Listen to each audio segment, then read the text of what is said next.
Labda na dakika moja ungependa kufahamu dada Beatrice yeye amekuwa akipenda kuposti maudhui yenye content gani?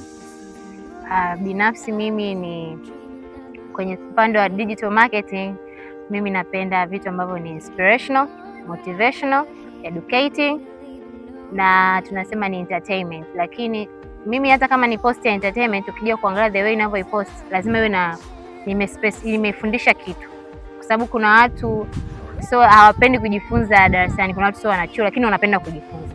Kwa inaweza kawa ni post ya mchezo ya sports, lakini ndani yake lengo kuu lazima kuwe na elimu ambayo inaonekana very direct, sio mpaka mtu aanze kusoma caption ndefu. Hata akinisikiliza tu kuna kitu ajifunze. Kwa mimi all in all kwamba lazima niache alama kwa mtu ambaye ananifuatilia. Nani amekuwa kuinspire sana kumwangalia kwenye wigo mzima kabisa wa mitandao ya kijamii? Yaani nisiwe mongo, mimi kati ya watu ambao namfuatilia sana mtu kama Leo Mendes, mmiliki wa Imani Cafe.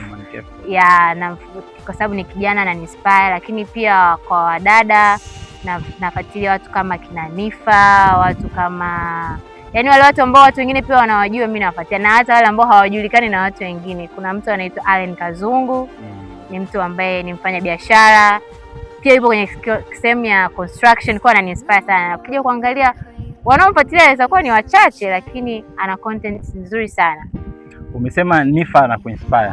Vipi leo ukikutana na Nifa hapa, una kipi cha kumwambia? Mwambie neno moja Nifa. Cha kumwambia kwamba aendelee kufanya anachokifanya, aendelee kuongeza ubunifu, kwa sababu ni kati ya dada ambao mimi naona ni mbunifu, lakini pia aendelee kwa support wale ambao wanamwangalia. Yaani kuna watu ambao wanamwangalia, kwa atakapoanguka yeye kuna watu 100 wanaomfuatilia wataanguka pia.